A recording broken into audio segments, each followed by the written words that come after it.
Let's have a little look. It's nice when it tells us our resolution, as in screen resolution, not New Year resolution. Oh, we're coming through in 1080p, huh? 1080, which is not good. 4K, sadly, for us. That's okay. We'll save the bandwidth. Everyone else might be glad that we're not coming through in 4K. That's that probably might be a bit much. Let's wait. Excuse me. I am still Kumbu cough. Yeah, it's struggling to shift it. But right, let's check if we're live. We've got to be okay. Now. Here we go. Chafing your dreams. Look at that. Keep chafing your dreams. What a weird one to go with, Dave. I know. Yeah.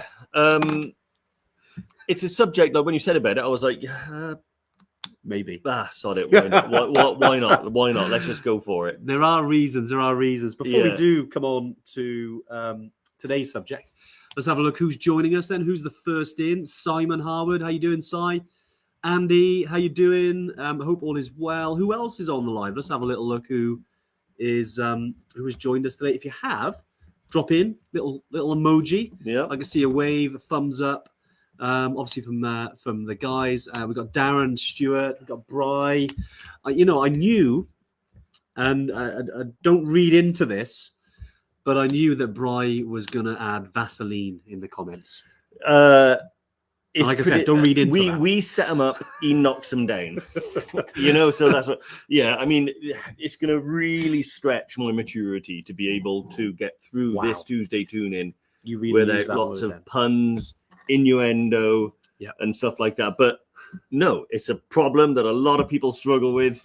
And we're going to broaden it as well to include other sort of helpful topics and advice about heat management, hygiene management, all of that stuff that, can go by the wayside when you're on a far-flung remote mountainside, It is an interesting one.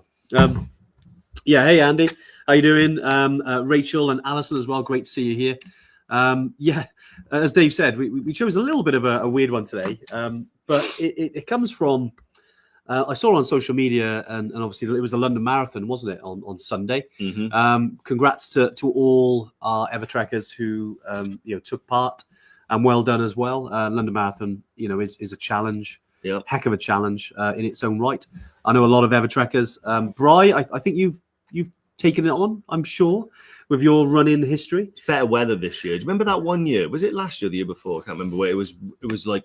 It was boiling, wasn't it? It was dangerously hot. I think it was bad. insanely hot, and I think it was a real nightmare for people to get around. And I think obviously leads us on to today, which is obviously when it comes to the chafe, I'm sure a lot of runners have kind of felt that happen over the years. Nipples I used to get a lot when I was training for the half marathon. What did you get? Like sore nipples? Yeah, it's really horrible, sore isn't it? nipples. That was the other bit that you said. Yeah, it's definitely. This is where we'll come on to the use cases of Vaseline, from a trekking perspective, a bit later.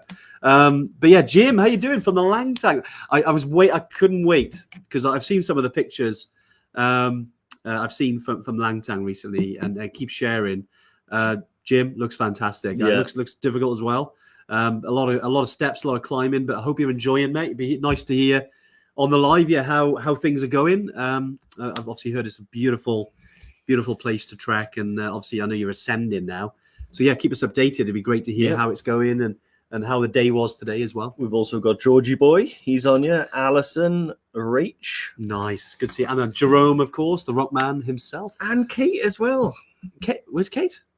She's just arrived. Just arrived. Literally, yours is updated differently to mine. That's yours is. I can't handle your one because my comments, the newest ones, arrive at the top. They do, don't yours they? Arrive at the bottom. They're a bit strange, right? Yeah, I can't. We'll have to fix that. But hey, Kate, I hope all is well. Great to see you on the live. Right, and we'll come back to where we started because basically, I saw this sign which I'm going to bring in as well, which I thought fantastic. I'll bring it in. And this sign there, I saw it in the London Marathon on Sunday. It says, "Keep chafing your dreams," which I thought was bloody hilarious. Definitely want to get that on a T-shirt, and it kind of going to bring us back in. And made me think about, okay, you're having in a difficult situation, something like the London Marathon, like a trek, something like that. You're having things that don't go to plan, like chafing is just one of them, right? It's something that can happen that can really, really damage, especially the day after or that evening when you're walking around like John Wayne, and you've got the chafe, and it does happen to a lot of people. Yeah. So yeah, I'm gonna bring it back again because I absolutely love it. It can be a real pain. Chafe in your dreams. Yeah, it is amazing, and it can be. It can really stress you out. If it happens. I'm very lucky that I don't get the inner thigh chafe. You've never really had that. Never had the inner thigh chafe. Wow. I've never had the inner thigh chafe. I've had other chafes. Yeah. But never the inner thigh. Oh, I see what you mean. Different parts of your body. Yeah, like it's you strange. don't necessarily have to go into detail. Yeah, I don't know whether it's like to do with where you sweat or just the sort of mechanics of your body and stuff like that. Yeah. But I know John, the great bald yeti, he gets inner thigh. I don't get inner thigh. Yeah. I remember one time you bought the wrong cream. Oh, that was it was basically bad like news. thinned out your skin, didn't it? Well, it was in Kathmandu, and we'll go through a story. So we did the day tour. So on Everest Base Camp, obviously you land, and then the next day you go on the day tour. And in Kathmandu, it can be really hot. This was in, I think, potentially September 2017. Yeah. And we were walking around Kathmandu. It was very hot. I was wearing very baggy kind of shorts, and I had seriously bad chafing that day, and that was before we even started the trek. So off we go around Tamil, clearly not used to, maybe a little bit naive in terms of what was available, and came across this cream that was recommended to me. And it turned out to be steroid cream. The ones that kind of, I don't think it's meant to be applied to like areas skin. On broken skin. So it's a little bit of a learn for me. Well, I remember the next day you were like, my skin is just like, it was. You were like, it's gone wrong in a polite way. Well, you win or you learn. Yeah, and that was a big learn that day. One, not to always trust what you buy on the streets of Kathmandu. Certainly go to more reputable places, but hey, you live and learn, right? Yeah. And yeah, exactly. It was sore for a few days. Luckily, stopped using it, and then felt fine. Took me a couple of days to recover, and I had to walk kind of a different strategy whilst walking. But turned out to be fine. Yeah, like John Wayne for a couple of days, which is hard when you go up to Namche. To be honest, I think one of the reasons why I've escaped it quite a bit, and this is a big recommendation from me, is that no matter what type of sort of underwear you get, I always think spend the money where it's needed. Yeah. I would rather get like a cheaper hat, gloves, jacket, and more expensive underwear, because there's anything that sits close to your skin is going to be the stuff that causes you a problem. That's where the friction happens. Exactly. Yeah, exactly. Yeah. So there's various different makes, like Icebreaker, which are really expensive, merino wool. Then you've got bamboo and other sort of materials. I think as long as they're not sort of man-made materials, or at least they've got a natural like merino wool and bamboo. And I always buy the longer ones. Okay. So kind of almost like cycling short length. Yeah. So they don't just stop where normal boxers stop. They go halfway down my thigh. That's interesting. Yeah, sticking on to that kind of subject then around what you'd use to stop chafing. So what we got? Bamboo, merino. Essentially, any cotton's no good, is it? No, cotton's no good. If we build up a sweat, it's no good. I think any sort of like man-made fibers are generally like. I don't know if any of you have ever bought like I bought some cheap sort of training tops one time, and I'm pretty sure they were man-made fibers in there, and you stink in them. Like you wear them for a day and you're like, do I really smell this bad? Because like they just absorb everything. They don't wick anything out, so all of your like stench just stays in there. Now if you get that next to your skin, it's going to be bad news, because all of that salt and sweat and stuff is not going to have been moved and evaporated off your skin. It's going to just sit in the layer between your skin and the garment, and then over time that causes issues. So I really like the Icebreaker ones. I think they're really good. And Icebreaker are good. They are pricey, but there are many options. I think it's interesting. You ever had Alison mentioned there? Have you suffered the underbra chafe? Any underbra chafe? I think there's a couple of times where it's come close, but I've always gone to the gym a couple of so not months too much before I got there. But no, 100%. No, I agree with you. Like I think I'm getting close, because like some days I get that like under like sweat by here, you know, and so I can certainly see how it happens. But I reckon it's a rubbish bra that would cause that, right? Well, yeah, I know that one for the ladies definitely, and you know, underbra chafe definitely. If you're getting some sweat and it causes issues, is anything that works for you, Alison? I know that for the ladies on the live as well, because I appreciate obviously me and Dave, you know, with our the issues from a chafing perspective. Limited to lower body, majority of them. Yeah. But Brian makes a good point as well, though, around cycling pants, which are seamless. And it is usually the seams that cause the issue, right? I think so, yeah. I think it's the seams. I mean, well, it depends on, I think it's two types of things. One, it is that, like, obviously, if you get, like, a seam, that's going to cause That's going to be the aggro. That's going to be an aggro. Yeah. But also, you want a material that is very high wicking and will move a lot of the sweat off your skin and evaporate it. If the sweat sits there and dries in the garment, all the sweat and everything is going to stay there, and that's when it gets you end up in Jerome mentions 2022 due to really bad weather we had to drive Trek to Lukla, spent 2 days being tossed about a 4x4, severe carpet burns, chafing for the material on the back of the car. It felt like sunburn. That must have hurt. Geez, Jerome. Wow. It's that's definitely adventure travel, that trip, wasn't it? I do remember that one very well. But yeah, exactly. You can. There's so many ways you can get this, and you know, Alison's mentioned there about Vaseline. Obviously, there are anti-chafe cream out there as well. Again, something else to take. But I remember years ago, back, I believe, when was it, Bri? It must have been 2019. I met Bri on a training weekend. And on the Saturday, I think it was very, very wet day, absolute nuts. And I had some quite bad chafing that day, and Bri had obviously been in that situation before. I was like, use this, mate, Vaseline. Not sure why you brought Vaseline to a training weekend, but you never know. You know what? Bri. It's always in my bag when I go away somewhere that I know I'm potentially going to get any chafing issues. You know, Vaseline just again stops that from happening. Clearly, as Alison said there, you know, for the Yetis. Sorry, it's because I saw Richard comment. Hey, Richard, how you doing, mate? Afternoon. Sorry for the ladies and also for the guys as well. You know, when it happens. And I found the video for one of my techniques and I've sent it to you. Ooh. So one of the things that I do is I get like talc. I know talc's not great for the environment, but you can buy other types of stuff that do the same thing. And I regularly use that and put a fairly sizable dose into the undercrackers.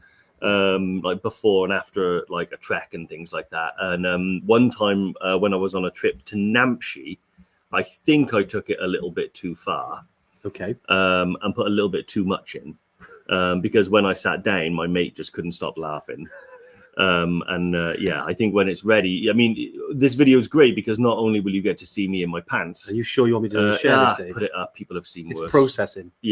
So okay, I'll tell you what. I'm going to bring. I think it's ready to bring up now. Right, bring it in. Good find. So not only will you see Dave's legs and pants, but you'll see what you see. And this is in Namche, right? You'll see what you see. This is in Namche on this is after the acclimatization hike, I think. So the next day we were going to go up to Tengbutcher. Well, bring it in. Hopefully it works.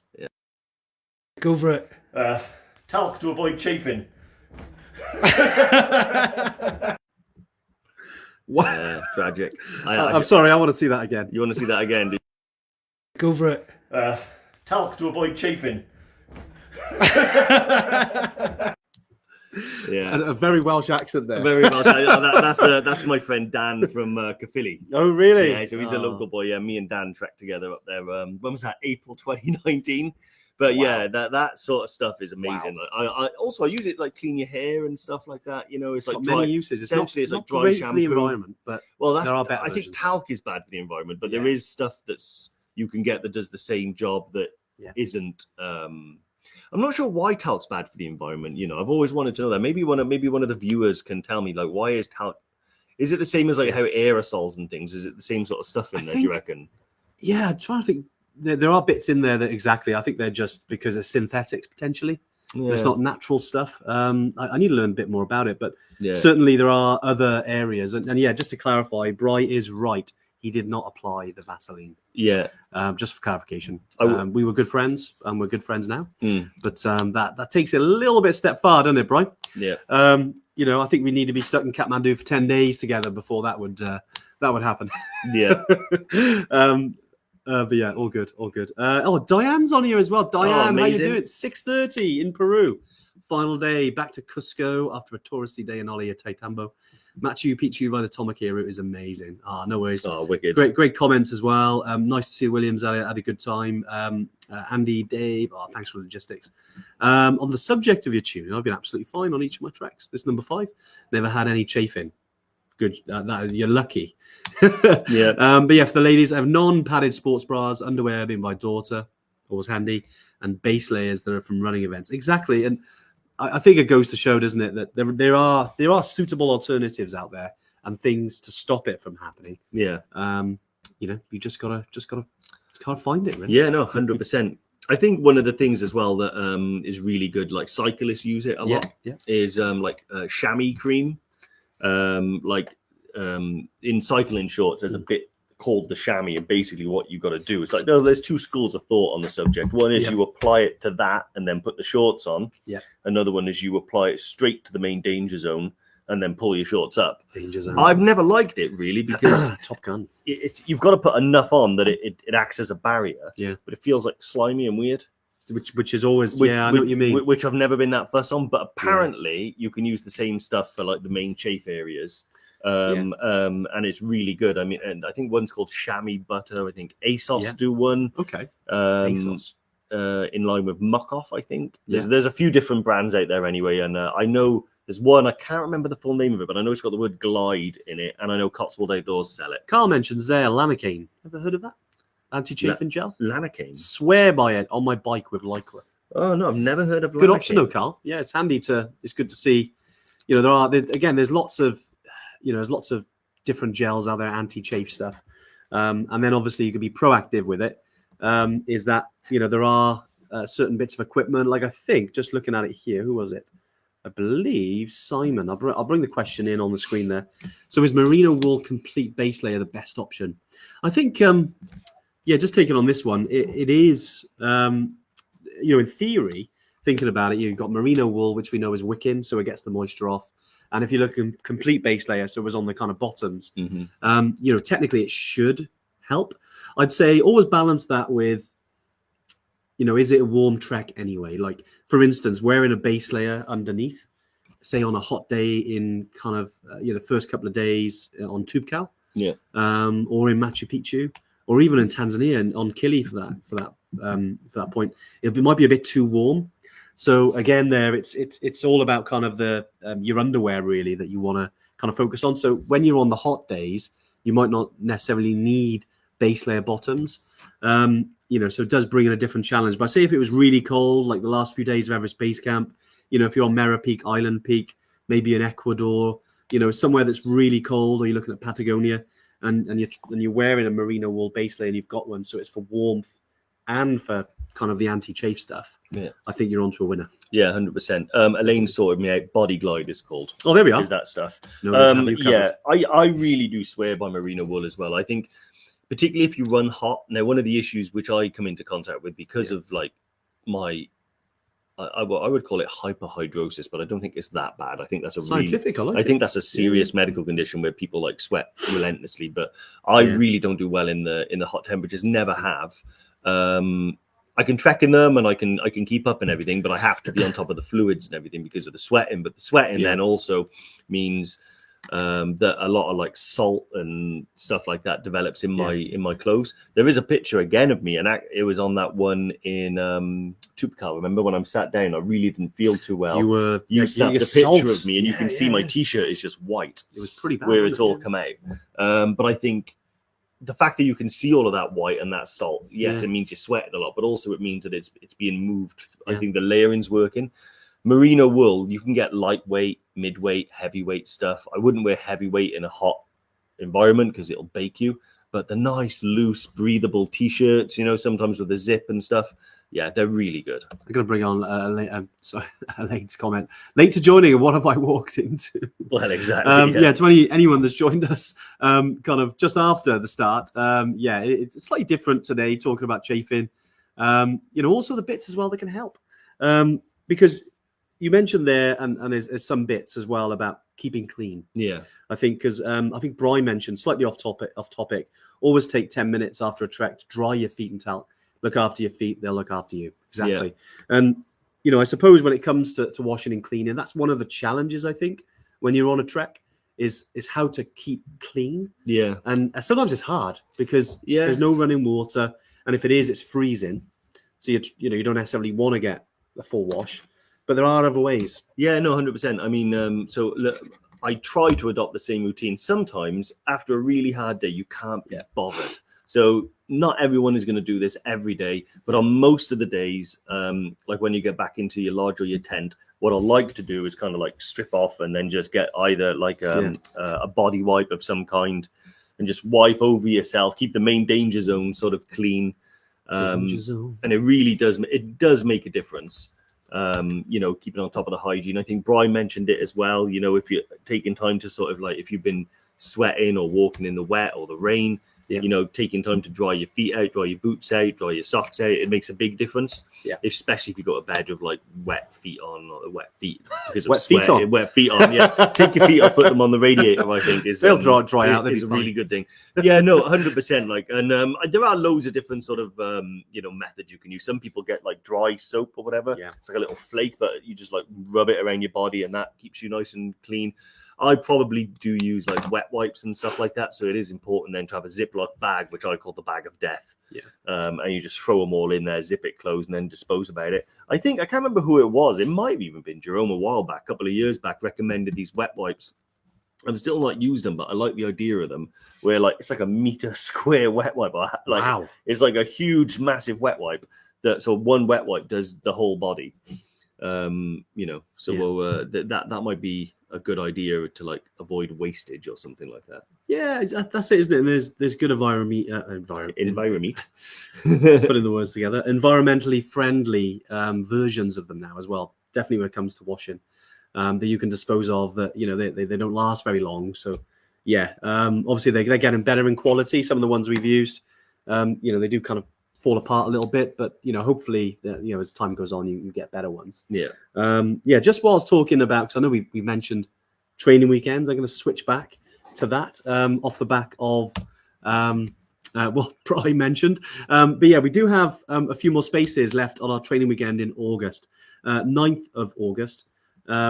It'd be great if you could join us. It's down here in Brecon Beacons, Banibra Ceiniog, with me and Dave.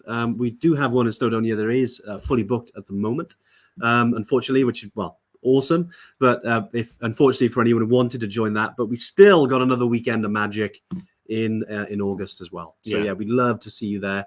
We've had a bunch of EverTrekkers book on over the last several days. So there are spaces left on that. It'd be great to see you there if you fancy joining us. Yep. Diane said you gave me here. Yeah. I never put two and two together. Okay. I know vegans obviously don't eat any animal products, and I know they wouldn't wear leather or anything like that, but I never knew that a vegan wouldn't use wool. I think so. Yeah, because they're strict. But they shave the animal, don't they? Yeah. But I guess it's more to do with like the farming aspect. I think so. Of that. I think so. Yeah. No, very interesting. In which case, because I always like things like that, because you always, no matter how hard you try, come at it from your perspective. Yeah. Like I can't help but miss out on some of the advice and benefits that might benefit a female, and then other times like that. So I think in that case, maybe bamboo is another really good one. Really good. And they've come on so much. Like in the last, I remember seeing them very early on, like 2019. They were getting there, and then 2020, the Adventure Travel Show, I saw someone there who was selling. I remember the one that was next to us. Yeah. And I was like, oh, they look good, because we hadn't used them before. And then obviously over the last like 4 years, they've kind of taken off, and they've become one of the mainstays now, really, of underwear. And I think the bamboo stuff as well is really quite soft and good. I don't know why, but when I first heard of it, I'm like, that doesn't sound like it's going to be nice. But Bear Hug make their supports. They do supports, very good out of bamboo. Yeah. And I've recently started using them as a sort of knee support regular. You had it on your wrist. Have you took it off? Did you? Yeah, well, I wore it all day yesterday because my wrist was quite sore. Yeah. But today it's not too bad. So I don't want to get too used to wearing it. I was going to say, it's like one of those like Iron Man. It'll be, I'll put it on when I go back to the gym. Yeah. But actually, they're really quite soft and nice on the skin, you know. So yeah, really highly recommend the bamboo stuff. Darren mentions there was mention of weekend trips, but I don't think I've seen any advertised. Yeah, Darren, I'm not sure. Hopefully, you can see the link.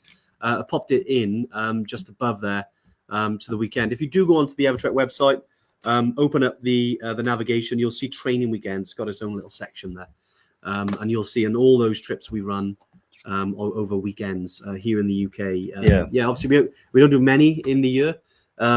Mainly because, well, the training weekends, especially not the skills ones, just the training weekends we run here in Wales. Yeah, obviously myself and Dave are on them. Yeah. So we'd love to be on more, but as you can imagine, we obviously stuff going on outside of being a Yeti.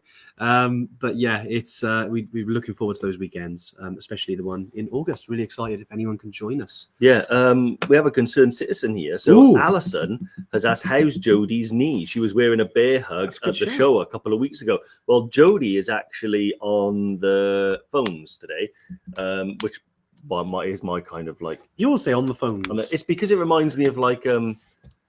I don't know whether it's like Crime Watch or something, but they used to say, "Oh, we got the team on the phones now. If you want to like ring in." So unless Jodie wants to come through and jump on camera, maybe she's not on today.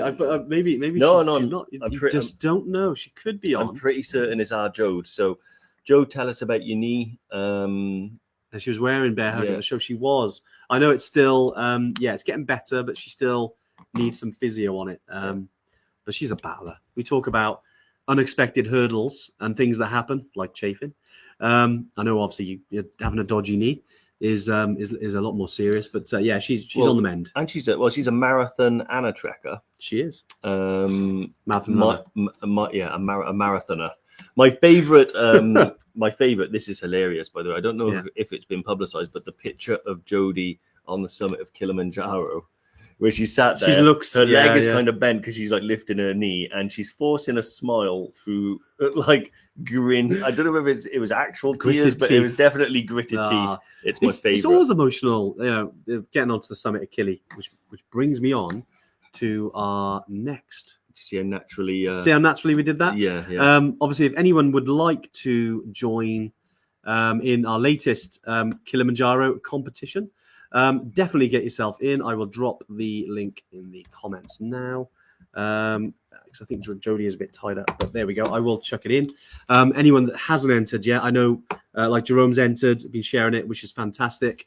We've had heaps of EverTrekkers get involved.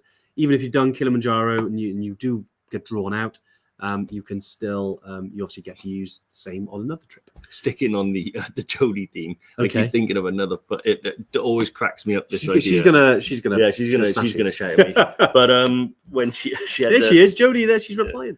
She had heated gloves, right, which she bought specifically. She brought them to Kilimanjaro. And then she gets on the mountain on her way to the summit. It's freezing. She hasn't had any. She left them in the tent. Ooh. And then she says when she comes back down, they were like placed like that on top of her sleeping bag, left in the tent. We've all done it. We've all left something we wish we would have had at that moment. Yeah, definitely. That extra jacket, those extra pair of socks, those extra snacks. We always forget something, don't we? Well, I remember my my Gore-Tex jacket on Tupcal. And I was rummaging through it, and I was like, any minute now, it's going to be in there, and it wasn't there. I can't believe that went missing. Yeah, I think someone's got an EverTrek jacket somewhere. Just like my Cardiff one. Yeah, I don't think there was any shenanigans. I think it was a black jacket in a dark room, and you all cramped together. There was like 20 of us in the lodge. So I think what happened was that it just got stuffed in someone's bag. Anyway, free advertising. Free advertising, yeah, exactly. There's a lot of it. You've gone through a couple of jackets in your time. We will not talk about that. No, but yeah, jackets sometimes go missing. I suppose that's another point. If you are on a trek, do keep your items close. You never know; they can be picked up accidentally. It can happen, can't it? We've all done it. We've definitely all done it. One of the things as well, Dave, actually, we haven't talked about sizing, because I think a big part of chafing, certainly when I've struggled in the past, is how big you are.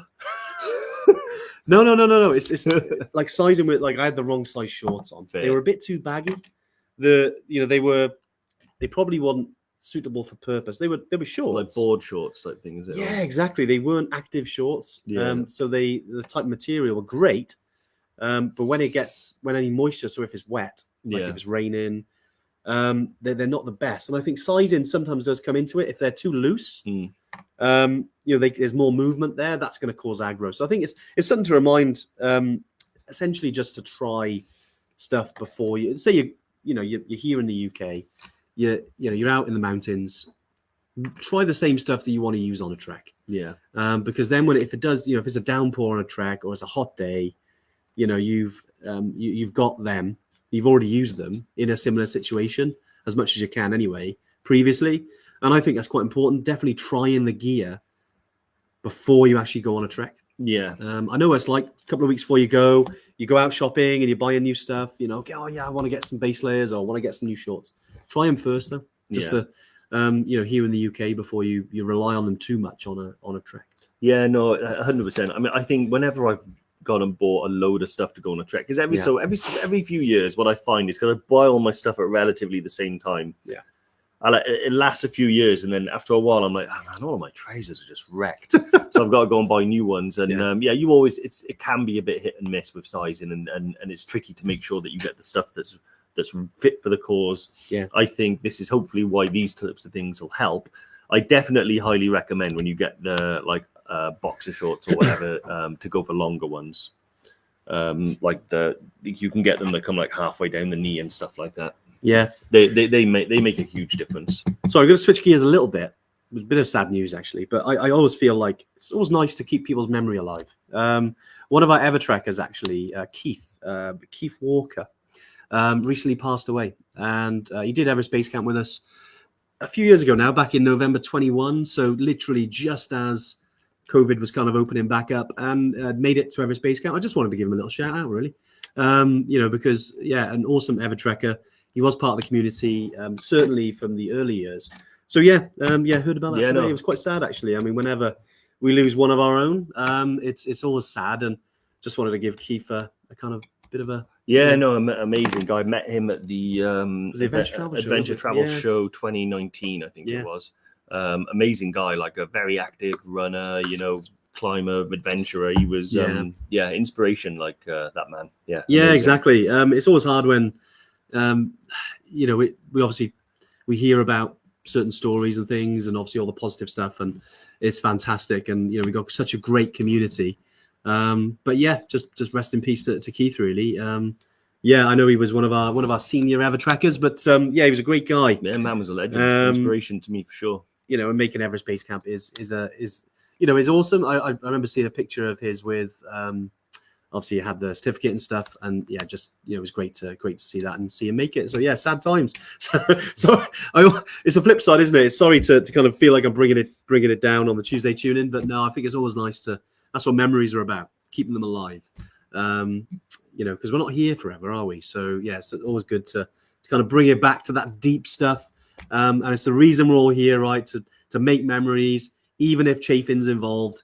And have a laugh and have the best of it. And before our time is up. Yeah. Which, 100%. Talking about time is up, we got about another 10, 15 minutes. Not just on chafing, hopefully. But any questions, do drop them in the comments. Don't have to be about chafing.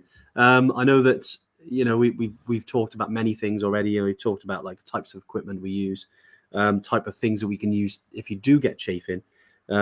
Also as well, just around heat. And I suppose we'll come back to heat, because heat is a big factor on why we get chafing. Yeah. And Dave, I know you've had some kind of sneaky little tricks over the years about how to manage heat. Yeah, no. Sweaty day, you're in Marrakesh, and then you're up in the mountains the next day. How would you stay cool? Yeah, no, 100%. So it's sort of been an obsession of mine for years to try and find a way that I can trek in the heat without sort of stressing about it. One of the things I think makes a big difference is I've started trekking in shorts now recently. Okay. Always used to wear trousers no matter what. But recently on my trek to Pakal, I wore shorts.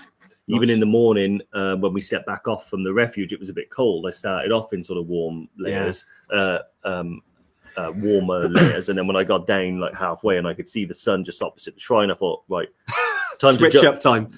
Jump behind the rock, short t-shirt back on. So it was great. Brilliant. One of the biggest things that's really made a difference for me is one of these cool towels. Yeah, they're so good. If you just put in like cool towel in Amazon, they honestly amazing.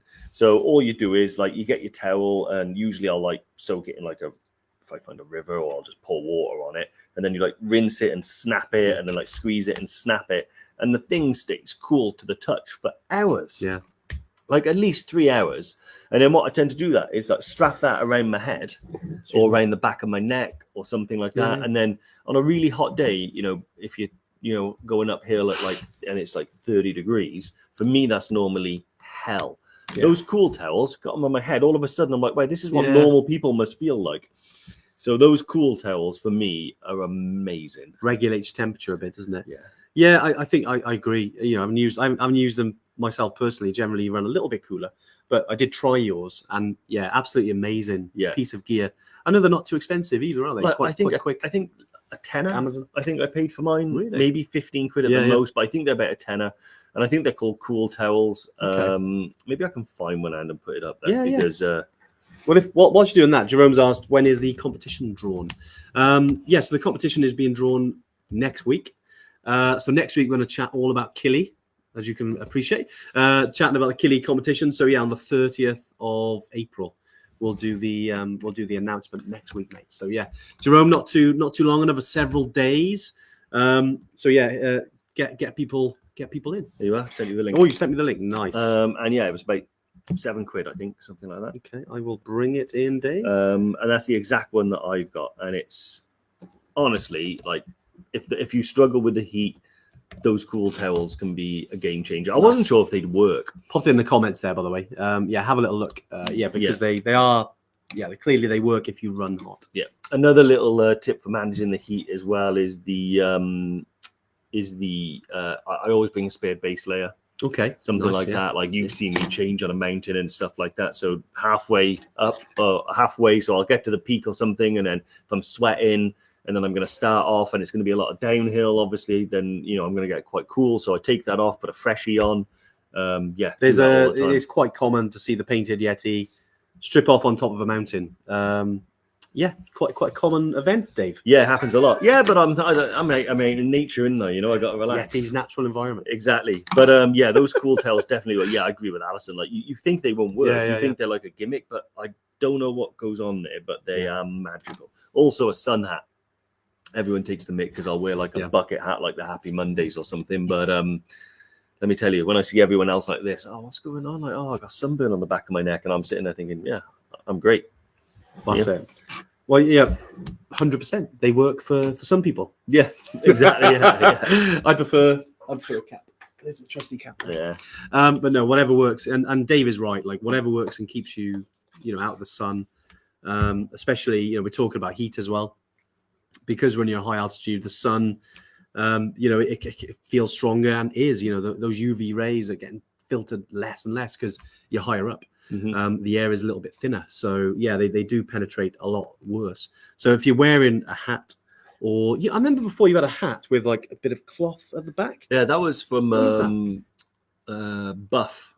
Oh, really? The Make Buff. Yeah, it covers the neck back. buffs. Yeah, it was just like a normal cap. Yeah, but it had like a bit of like Velcro on the back where you would have like this safari type thing. Why not? If it works. I bought it. That was in Nepal. Yeah. And I saw it in one of the shops in Kathmandu. I think it was in the North Face shop. Okay. And they sold, or not North Face, but it was one of those ones, and it was a legit shop. And I bought it, and I was like, I'll give it a try. And I bought the cap, and I didn't know that it'd come with that thing, so I stuck it on. I was like, right, I may look like a knob, but I feel fantastic. Well, that's the important thing. Yeah. Brilliant. As EverTrek has said there, Jodes, keep applying your suntan lotion too. I burnt my nose and lips on Killy. Jodes, it happens so much. I've done it God knows how many times, and I forget about the lips. I'm fine everywhere else. I got these bloody red lips, and then they blister, and it's horrible. It takes about a week to recover. You look like Pete Burns, then. Pete Burns. I think it's Pete Burns. What, because he gets burned? No, he did that. Is it Pete Burns? Or maybe I've just sort of slandered someone. I'm not sure. Or libeled someone. I'm not sure which one it is. He was the guy who did the "You Spin Me Right Round, Baby." Right round. I don't know. And I think he had some plastic surgery or something like that. Yeah. Oh, no. Apologies to Pete Burns if I got Cat4 that wrong. Yeah. Cat4 Sunnies, make a big difference. If someone's just tuned in and they're thinking, what can help chafing? Cat4 Sunnies. different conversation. But Yeah. no, 100% right there. Cat 4 sunnies, anything that can help with the sun will hopefully reduce the chances. Yeah, you were right, Pete Bernstein. Yeah, Well there done. you go. Good knowledge, mate. I There you go. literally did not know who you were talking about. Yeah, no, not to slag him off or anything, but I think he did have an issue Good with knowledge. his lips. That's all. Oh, no. Well, hopefully, you don't want, you want to stop that from happening. Definitely look after the lips from dead or alive. That's it. Yeah. Nice. Well, look, we've gone through a lot there. I know we have covered quite a bit to do with chafing. Yeah. I feel like we've exhausted talking about chafing. Yeah. But any kind of final thoughts as we're creeping towards the end? I think the best way to kind of make sure that you're comfortable in all environments, no matter what trek I'm going on, even if I'm going to Morocco in July, maybe not then, but I tend to pack for 4 seasons to a degree. Like if I'm going to Morocco in July, there'll be a lot that is hot weather related, but I'll also bring my Gore-Tex jacket and things like that. And if I'm going to Nepal or Kilimanjaro, I definitely pack for 4 seasons. But yeah, just make sure you've got yourself covered in any event, because it's there's it might even be a Hillary quote, but it's not the mountain that wears you down, it's the tiny stone in your shoe. Who said that? It's a bloody good quote. I think it's Hillary, and that I always think about that when it comes to things like this, because it's not the 26 miles that you've got to walk, it's the fact that your boxers are uncomfortable, or you're sweating too much, or you can't cool off. It's the detail in the challenge that make it a challenge. And if you look after that, I think you'll be fine. Exactly. It's the small things, isn't it, that can jump in the way, and the things you're not even focused on, and then it can stop everything else from happening. Which we obviously want to avoid on all treks. Yeah. But look, thanks for joining us today. It's great to see Diane out in Peru, Jim in Nepal. Enjoy the rest of your trips. I know, Jim, you've obviously got a little bit of time to go, but Diane's coming towards the end. Diane, it'd be great to see your pictures, videos from that trip. Definitely drop us a message. Be great to see you. But like I said, we'll be back next week. Is the Kilimanjaro winner announcement competition. For the competition we're running at the moment. Definitely get involved with that. But other than that, Dave, we'll see you. See you all next week. I was going to say Tuesday then, but that's rude. Yeah, right? see you next Tuesday. But we'll see you next week, and have an awesome week, whatever you're up to. Take it easy, guys. Bye. Bye.